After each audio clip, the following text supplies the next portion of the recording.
దొంగలు సిలువ వేయబడ్డారు. దారిని నడుస్తూ చాలా మంది దొంగలు మాట్లాడారు. ఆ దొంగలందరూ మాట్లాడిన దొంగ మాట్లాడి చెప్పిన ఇతను నిజంగా దేవుని కుమారుడైతే సిలువ మీద నుంచి దిగి వస్తాం.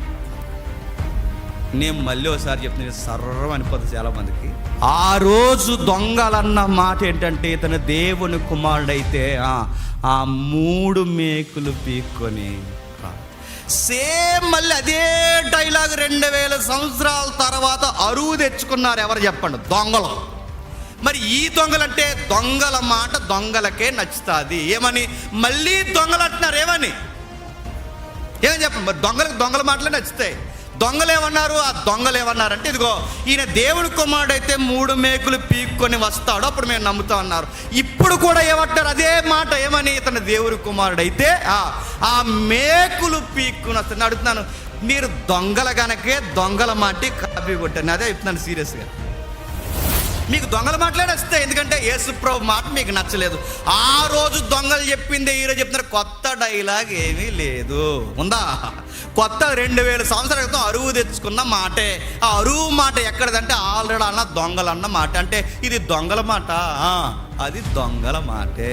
ఇది దొంగల ముఠాగాళ్ళు అన్నారా? ఎస్, ఆ దొంగల ముఠాగాళ్ళు అన్నారు. ఈ ముఠా మాట తెచ్చి మాట్లాడుతున్న ఈ ముఠా మిత్రులందరూ ఎవరు? ఇది దొంగల ముఠాయే.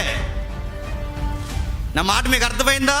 ఇది వీళ్ళు దొంగల మాట నచ్చుతుంది వారికి. ఆ రోజు అన్నారు, ఏమన్నట్టున్నారు? ఇదిగో వాళ్ళు మాట్లాడుతూ అంటున్నారు. వాళ్ళందరూ ఒక మాట, అందరితో పాటు వీళ్ళు కూడా కలిపేశారు. జనాలు ఎలా ఉంటారు చెప్పనా? ఇప్పుడు అంతా బాగున్నామండి, అందరం బాగున్నామా? పొరపాటున ఇందులో ఒక సీనియర్ తలకి ఏదో ఒకటి అసలు చర్చ్ నడిపింపు ఇలా ఉండకూడదండి అనండి, జాయిన్ అయిపోతారు అందరూ. ఎస్, నేను అదే అనుకున్నానండి.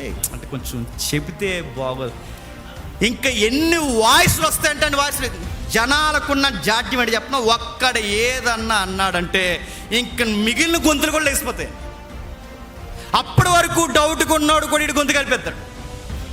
యేసుప్రభు వారి దగ్గర ఆ పరిసయ్యులు శాస్త్రులు అన్నారు, ఇంకా వాళ్ళు అన్నారు, మిగిలిన వాళ్ళందరూ గొంతు కలిపారు. ఇక మిగిలిన వాళ్ళందరూ అంటున్నారు, ఈ 2 దొంగలు కూడా కలిపేస్తారు. ఎటకారం చేస్తే ఇంకొకరు మారిపోతారు. అది గొడవ. ఈడు ఎటకారం చేశాడు. 3 మేకులు పీక్కోలేకపోతే 3 మేకులు ఇలాగే మాట్లాడి తర్వాత ఎవడొకటి ఆలోచిస్తాడు, అసలు దేవుడయుండి 3 మేకులు ఎందుకు పీక్కోలేదబ్బా నాడు ఆలోచించాడో ఆడు బాప్టిజానికి రెడీ అయిపోతాడు. నీ ఎటకారం అని మారుతుంది, గుర్తెట్టుకో. నువ్వు మారుతావు, నువ్వు మార్చడానికే మాట్లాడతావు. మాట్లాడు, నువ్వు ఎంత మాట్లాడు. బైబిల్ అలా ఉంది, బైబిల్లో ఎలా ఉందన్నప్పుడు అవునా అలా ఉందా అని చదివాడో అసలు విషయం మారాడో మరొక ఆర్ఆర్కే మూర్తి అవుతాడు. నా మాట మీకు అర్థమవుతుందో లేదో? మారిపోతాడు. ఆడు ఎటకారంగా రాశాడు ఏరదిగాడు యూదుల రాజు అని. ఇతడు ఆ ఎటకారం మాట ఈ దొంగకి చెప్పండి ఆధారం అయిపోయి, ఇతను యూదుల రాజు నీ రాజ్యంలో వచ్చినప్పుడు నన్ను జ్ఞాపకం చేసుకుని ఓడి ఖచ్చితంగా అది స్ట్రైక్ అవుద్ది. అది ఖచ్చితంగా స్ట్రైక్ అవుద్ది. నువ్వు రాజువే, యూదులకే కాదు నాకు కూడా రాజు.